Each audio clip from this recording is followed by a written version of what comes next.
자, 목사님 주신 제목 그대로 한데요. 대한민국은 아시다시피 이승만 대통령이 반공 국가를 세웠습니다. 반공.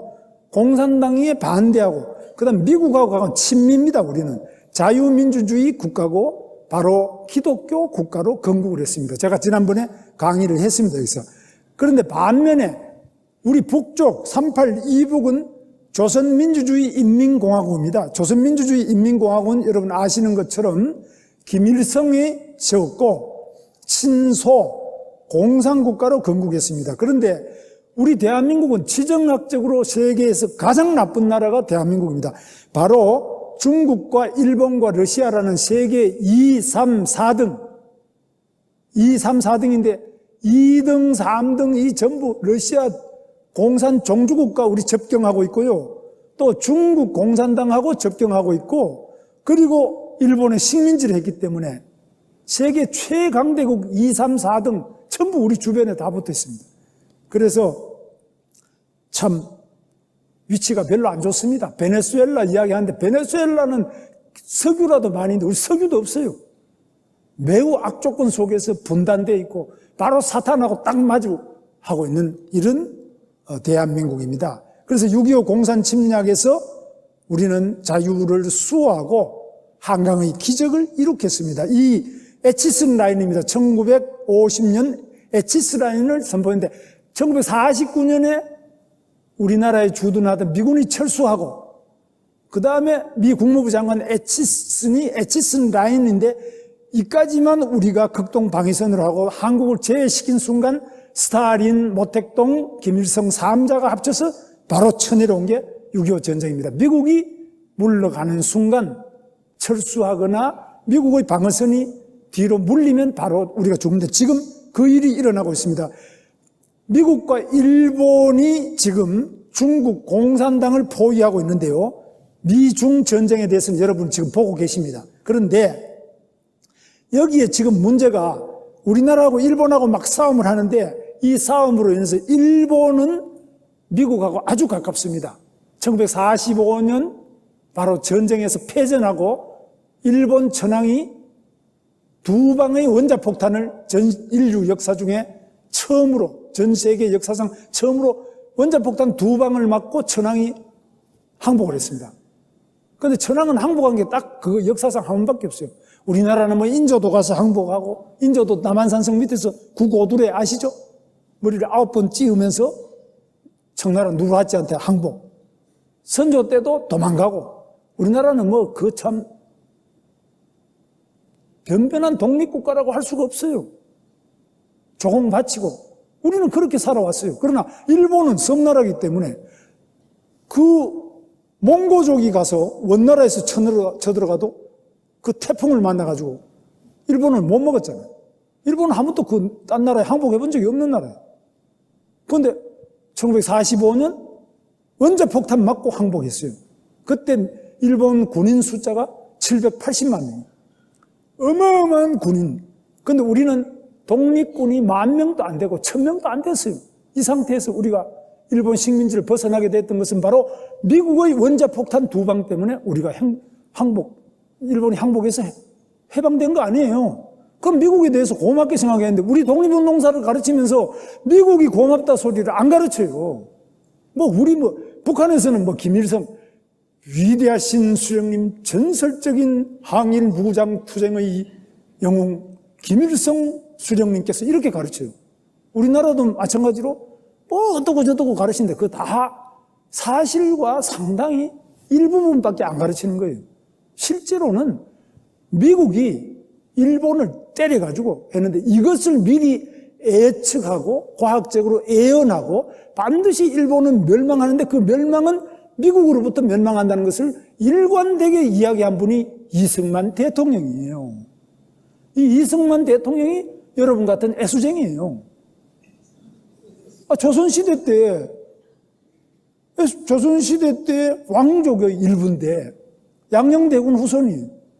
그런 사람이 서당에 다니다가 배제학당 가서 아펜셀라를 만나고 선교사들을 만나가지고 괜히 생각이 헛물이 들어가지고 한성 감옥에 갇혀서 5년 8개월간 감옥을 살면서 거기서 예수님을 영접하고 전도를 하면서 하다가 결국은 선교사들의 도움으로 미국 가서 조지 워싱턴 대학에서 학사를 하고 신학문을 한 거죠. 그리고 하버드 대학 석사를 하고 프린스턴 대학의 박사가 돼가지고 전 세계 아무도 예측하지 못한 공산당은 안 된다. 이것을 1923년에 이미 공산당, 당, 부당 이런 글을 쓰셨어요. 그리고 일본은 반드시 미국의 본토를 침략할 것이다. 예언을 했는데 그 책 재팬 인사이드 아웃 쓰고 불과 6개월 만에 일본 함대가 항공모함이 하와이 진주만에 가서 약 2,000명을 몰살을 시켰어요. 이게 미국 역사상 아직까지 그 누구도 그 어떤 나라도 히틀러까지도 미국을 직접 공격을 못했는데 오직 일본만이 미국을 공격해서 미국 9.11 테러만큼 많은 숫자를 하루 1941년 12월 따로 진주만에서 죽였다. 이런 엄청난 철천지 원수가 미국과 일본 사이에. 맞죠? 일본과 미국이 철천지 원수예요. 미국은 일본 천황을 처음으로 항복시킨 원수요. 미국은 원자폭탄 2방을 전 세계 어느 나라도 아닌 소련도 아니고 히틀러도 아닌 바로 일본의 히로시마 나가사키에다가 퍼부어서 수십만을 죽인 철천지 원수예요. 그리고 미국으로서는 미국 본토를 일본 위에는 그 누구도 미국 본토를 공격해서 미군과 미국 사람을 직접 수천 명 죽인 것은 일본 한 나라밖에 없어요. 미국과 일본은 철천지 원수고 그 나라 역사에서 유일하게 서로가 서로를 하지 못할 짓을 한 원수인데 지금 찰떡궁합이 되어 있습니다. 아베가요 하는 거 보세요. 트럼프가 일본에 와서 스모를 보고 로바다야끼를 먹고 골프를 치고 그리고 거기 또 천황을 아련을 하고 이거 하는 거 보세요. 우리나라 그때 오지도 않았어요. 1박 2일 동안 계속 합니다. 그래서 이렇게까지 미국과 일본이 찰떡궁합인데 이것은 왜? 두 개가 다 세계 최고의 강대국이에요. 서로가 더 관계가 나빠지면 바로 전쟁이에요. 그 역사가 1945년까지 불과 74년 전에 현실적으로 있었던 역사예요. 그러니까 미국에게 가장 중요한 것은 일본이에요. 그 누구도 미국 본토를 침략하지 않아요. 그래서 일본이 한참 잘 나갈 때 바로 일본을 쳐서 20년 동안 불황을 통해서 지금 일본을 많이 가라앉혀 놨어요. 그 다음에 또 미국에 대드는 것이 지금 중국 공산당이에요. 그러니까 지금 중국 공산당을 치고 있습니다. 반드시 중국이 또 망할 겁니다. 지금 미국이 세계 최고고 미국을 따라갈 만한 나라는 세계에 없기 때문에 미국보다 더 센 나라는 세계에 없어요. 그러니까 미국하고 대들고 하면은 반드시 그거는 무릎을 꿇어앉혀요. 그래서 지금 중국이 바로 미국으로부터 여러분 며칠 전에 보셨지만 환율에 대해서 환율 조작국이다 때리죠. 그 다음에 관세로 25% 관세로 가지고 또 때려요. 필요하면 계속 더 때려요. 달러를 가지고 모든 부분에 미국은 그 수단을 가지고 지금은 중국을 치고 있습니다. 그래서 중국의 포위 전선이 바로 여기 지금 쳐놓은 이 선인데요. 이 선이 지금 한국이 우리가 이렇게 계속 나가면 한국을 뒤로 물리고 대만을 주요 국가로 이렇게 합니다. 그래서 대만하고 중국하고 붙이는데 지금은 홍콩 시위 있잖아요. 홍콩 시위도 마찬가지요. 홍콩의 자유와 공산당의 중국 공산당의 억압 이것이 지금 붙은 겁니다. 홍콩에서 시진핑의 6명의 여인들이 있어요. 굉장히 제가 6명 명단을 쭉 보니까 굉장히 잘 나가는 여인들이에요. 지금 펑리안을 제외하고 또 6명의 다른 여인이 있어요. 이 여인에 관한 책을 내니까 그 홍콩의 출판사, 서점을 주인들을 잡아다가 돌려보내지 않거나 상당한 정도 인권 탄압을 하는 이런 것들이 촉발이 돼가지고 일국양제라고 하지만 일국양제, 이게 연방제예요.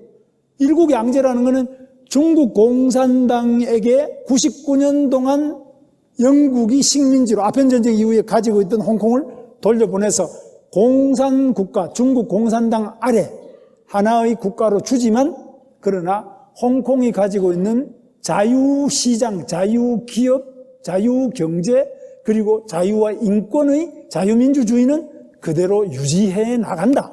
이런 약속이 일국양제예요. 이게 바로 등소평이 제안한 일국양제로 지금 협약을 맺었어요. 맺었는데도 공산당은 협약을 맺었지만 안 지키는 게 공산당이에요. 이거 똑바로 알아야 돼요. 김정은이만 안 지키니까 모든 공산당은 이 약속을 안 지켜요.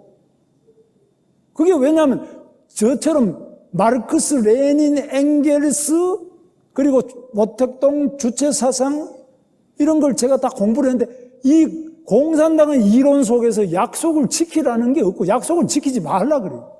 공산혁명을 하기 위해서 필요하면 약속도 지키지 말고 그리고 모든 권력은 총구에서 나온다 그래요. 모택동 말 아시죠? 총에서 권력이 나옵니다. 뭐 투표? 국민 주권? 이거는 그냥 하는 소리고 권력은 총에서 나옵니다. 지금 북한이 선군 정치, 선군이라는 거는 군사력이 우선이라는 거예요. 앞선자, 군사. 군사력이 1번이라는 거예요. 권력은 이 폭력에서부터 나온다는 마르크스의 폭력론, 레닌의 혁명론, 그리고 지금 모택동의 총구에서 권력이 나온다는 것, 지금 북한에서 하고 있는 선군 정치, 핵, 미사일 정책, 이게 일관된 정책이에요. 약속을 지키라는 것이 아니라 필요한 것은 우리에게는 공산화다, 적화다. 그래야만 인민이 해방될 수 있다. 그걸 제가 쭉 말씀드릴게요. 그래서 이게 지금 우리가 굉장히 위험한 위치에 와 있다. 저는 이 남노당 출신이나 빨치산들하고 잘 알아요.